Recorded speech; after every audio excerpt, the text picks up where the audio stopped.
Good evening, bros and broettes. Excuse me. Got my hot toddy here. Hey now. A little whiskey in there. Evening, bros and broettes. It's a BroHammer here. Coming to you, talking about a little boxing. We getting back to the roots, taking a break from, all the king size stripper man, his craziness, and the BroHammer workout videos. And we talking about some boxing, man. Boxing is back. Virgil Ortiz, he showed out the other day. Excellent fight. 16 consecutive knockouts. That's a great way to start off a career. That's awesome. But we're not here to talk about Virgil Ortiz Jr. We're here to talk about Mike Tyson versus Roy Jones Jr. Iron Mike versus Captain Hook in an exhibition. Key word, exhibition. They're going to have full headgear and sparring gloves, okay? So, I know it's an exhibition. A lot of people know it's an exhibition now. I did get confirmation from my buddy Curtis Colvin. He did say that they will be scoring the exhibition. He's a professional boxer, so I got to go with his word. He's an expert. I'm just, a spectator. So they will be scoring it. A lot of people are interested in this. Now, I see a lot of people think this is going to be a real fight. And hey, who knows? It might break out and turn into a real fight. But I think it's going to be a glorified sparring match. But since so many people are interested in it, let's talk about it. So just to give you a little back history, when Roy Jones beat John Ruiz back in 2003 to win the WBA heavyweight title, he became the first man in over 100 years to win a middleweight title and then go on to win a heavyweight title. I believe the first man to do it was Bob Fitzsimmons. And Roy is also the only man in boxing history to start his career at junior middleweight and to go on and fight at heavyweight. After that fight, Roy wanted to fight either Mike Tyson or Evander Holyfield. A lot of people will say that's crazy.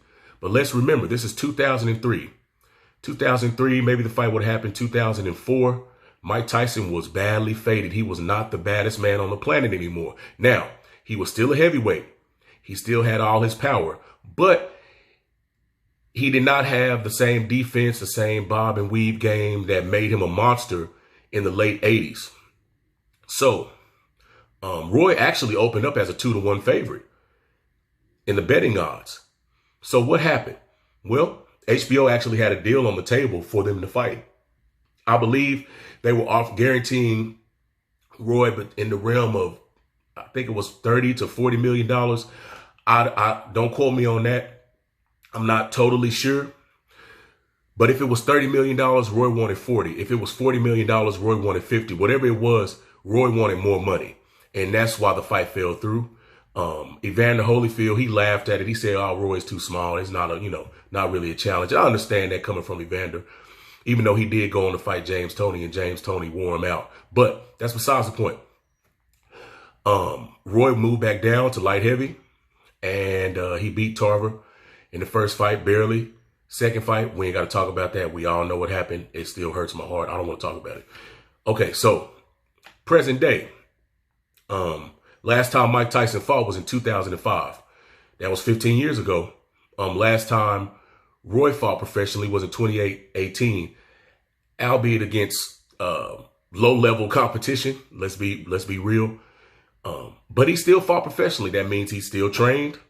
He still sparred. And he's been training fighters. Roy has stayed in shape this entire time. So let's go to the Tyson side. A lot of people have seen Mike Tyson work himself back into shape. He's been out of boxing shape for 15 years now. And he's just now gotten back into shape. He just now started training. And a lot of people I hate to say it, they're gassed by these training videos, these training clips of Mike Tyson. So they think that we're going to get not a 57-year-old Mike Tyson. We're going to get a 27-year-old or a 20-year-old Mike Tyson when him and Roy fight in September. That's not going to happen, y'all. Mike is washed. I'm not saying that in a bad way. He's 57 years old. Now, of course, in those clips, he's obviously a world-class athlete. He's still a world-class athlete. You can see it. For a 57-year-old man, he has the speed, the power, all of that. But it's hard to get into boxing shape, or any sport. It's hard to get back into that type of shape when you haven't been doing it for so many years. So personally, if this is going to be, you know, scored or whatnot, I got to go with Roy. I know he's a smaller man, and I know a lot of people are living in the past, and they think, you know, we're going to get this all-world Iron Mike Tyson. Mike is probably going to get tired after the second or third round. Like I said, Roy's been fighting. He's been sparring. He's been training fighters. Roy has not left the gym. He hasn't left the gym. Mike hasn't been in the gym in 15 years. I mean, you got to use now. Could Mike catch Roy with something? Yes. We all know Roy is very chinny. Okay. We know that. But the way I see it going, if a real fight breaks out, Roy's going to be the one to start it, because we know that Roy's kind of crazy when it comes to fighting. He's highly competitive. His upbringing was wild. I mean, dude was ready to die just to square up with Fat Joe and knock him out, even though it was like 100 terror squad dudes around with guns. Roy didn't care. So Roy ain't got no sense. So if anybody starts the fight, it's going to be him if it turns into a real fight.